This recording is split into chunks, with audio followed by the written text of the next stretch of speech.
Mau lari kemana Rudiana? Hah?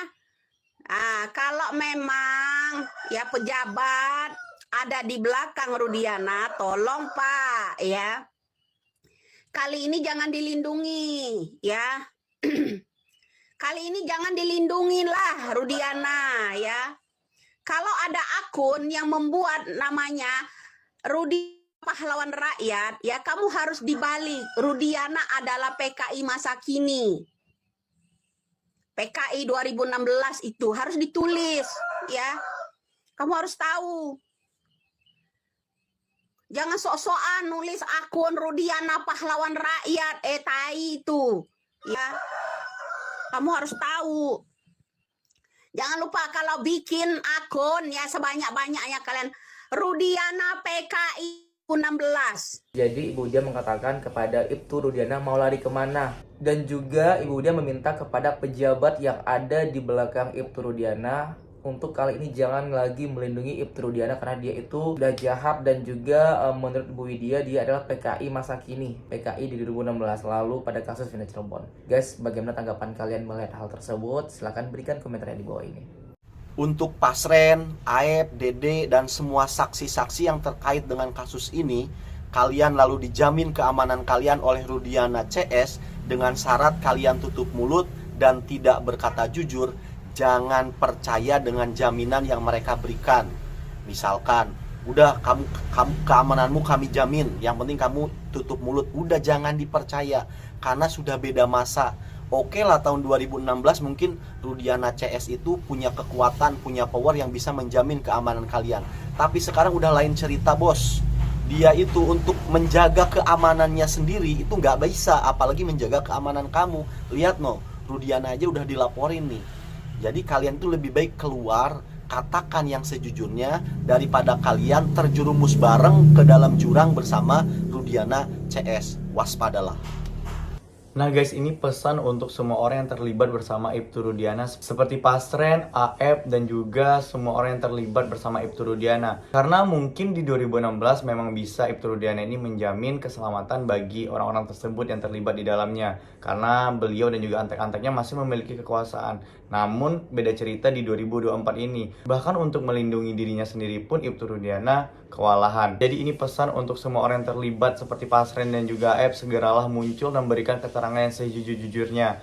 Karena tidak ada yang bisa lagi menjamin keselamatan kalian kalau bukan dari warganet dan juga kejujuran diri kalian sendiri. Maka dari itu sebelum terlambat silahkan berkata yang jujur dan berikan keterangan yang sebenar-benarnya terkait kasus Vina Cirebon ini 2016 lalu. Kesulitan ya, itu dibuktikan pada saat mereka keluarga ini mau membesuk Sudirman di lapas, kemudian tidak ada, ternyata dikabari Sudirman berada di Polda Jawa Barat.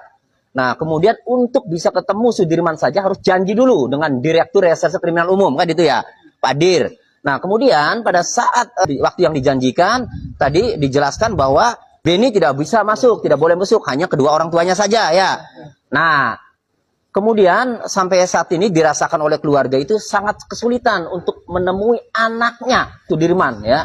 Ini jelas-jelas menurut saya kalau memang yang dikatakan oleh keluarga dan oleh keluarga Sudirman itu benar bahwa Sudirman itu masih dalam penguasaan oknum penyidik Polda Jawa Barat, maka tindakan oknum penyidik Polda Jawa Barat itu adalah tindakan yang melanggar hukum.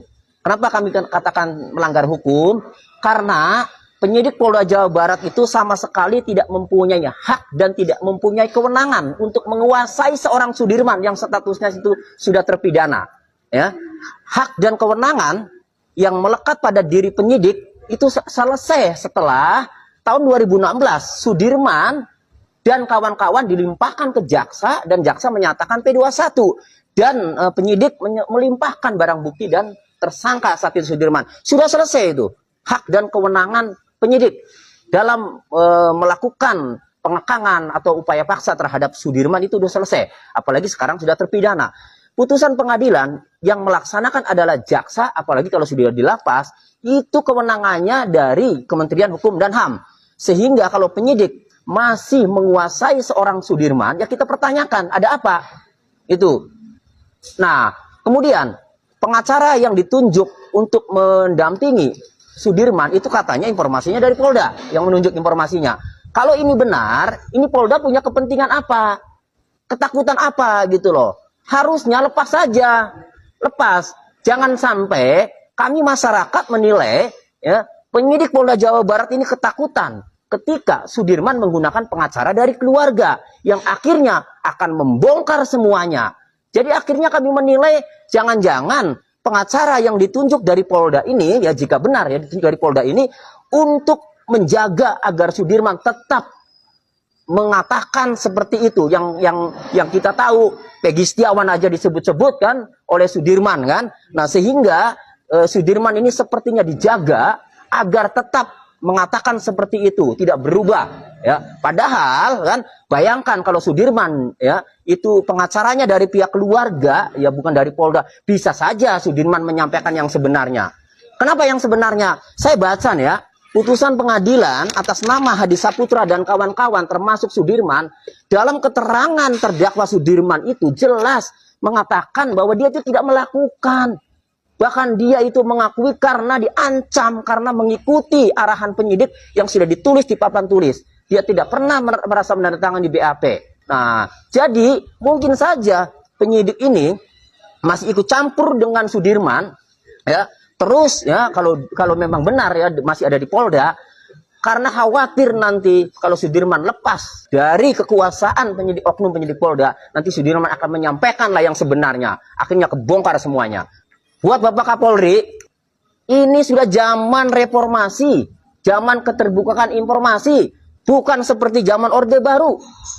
Pak, ada oknum, ya, ini oknum penyidik di Polda Jawa Barat, keluarga mau nemui terpidana saja, ya, itu kesulitan, Pak. Dan informasinya ada di Polda. Coba Bapak Kapolri cek dan tindak kalau memang itu benar. Nggak ada kewenangan itu, nggak ada punya hak, nggak ada kewenangan yang melekat.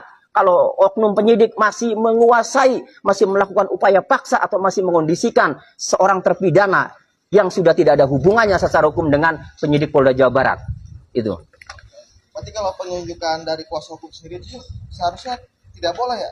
Atau gimana Ketua? Ya tidak boleh, penyidik Polda Jawa Barat tidak mempunyai hak, tidak mempunyai kewenangan kecuali ada seorang tersangka ya atau seorang terlapor ya ditangkap, kemudian ancaman hukumnya di atas 5 tahun, wajib didampingi oleh penasihat hukum, kemudian tersangka maupun keluarganya tidak mampu membayar pengacara, maka penyidik yang bersangkutan itu bisa menyediakan pengacara.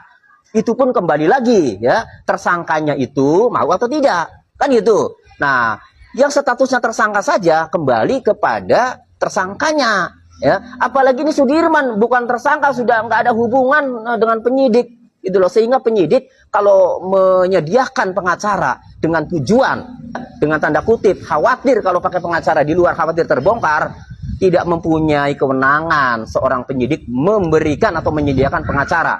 Kenapa kami suarakan ini? Karena terbukti Sudirman mau ditemui aja susah kan gitu oleh keluarganya. Inilah kami suarakan itu.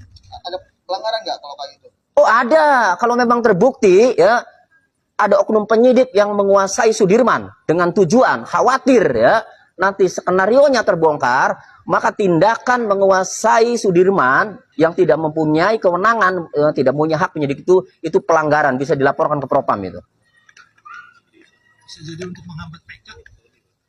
Ya kalau untuk menghambat PK ya otomatis karena keluarga ingin kan melakukan PK. Kemudian kalau sulit ditemui kan bagaimana untuk koordinasi, untuk menggali ya keterangan-keterangan untuk bahan mengajukan PK, kan bisa menghambat juga.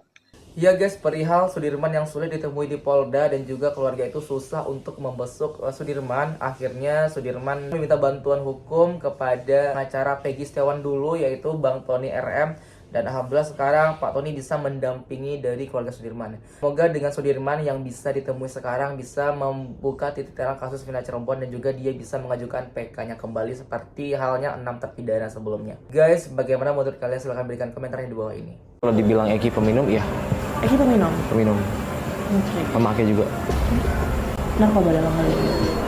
Obat-obatan terlarang. Kalau dibilang narkoba, saya nggak tahu itu jenisnya apa. Tapi emang jenisnya apa kalau sepengetahuan Frans? Saya nggak pakai sih. Saya nggak pernah pakai, jadi nggak tahu Eki pakai apa gitu. juga nggak tahu? Nggak tahu. informasi dari teman-teman yang pada saat itu mungkin ketemu Eki ya. Di hari itu Eki minum atau enggak? Atau make atau enggak? Yang saya tahu dari penjaga warung itu, Eki sempat minta dianterin untuk beli minuman. Sore itu? Tapi dibilang minumnya di situ itu, dibilang minum di situ apa enggak itu nggak tahu saya ya. Yang saya tahu itu diajak beli minuman doang tukang warungnya, karena tukang warung tahu tempatnya gitu kan. Jadi dianterin, habis itu doang sih yang saya tahu. Sepengetahuannya Frans ini memang sering nggak sih Eki minum atau make gitu ya? Terus setelah itu dia berkendara, nyetir motor. Sering. Jalan-jalan. Pernah? Sering. Malah justru kayaknya kebanyakan dia posisi udah make ya, ketemu sama saya. Sering itu berarti ya? Sering itu, sepecandu itu. Frans sebagai anak motor nih, melihat cara berkendaranya Eki, apalagi setelah minum atau setelah make itu tadi ya, ini gimana? Bahaya atau mungkin cenderung kebut-kebutan? Kalau nyetirnya belagu gitu, kalau di depan teman-temannya sih, di depan teman-temannya doang. Nyetir belagu tuh gimana sih? Jadi kayak kalau orang Cirebon bilangnya kan kayak ngegitik gitu loh, kayak kanan kiri gitu, zigzag gitu. Dan itu pun kalau menurut saya itu yang dia lakukan itu selalu di depan teman-temannya doang. Kalau untuk sendirian buat apa coba? Dia ngomong kayak dia bikin kayak gitu. Oh, diperiksa ya? Udah sama tim sus, baris krim.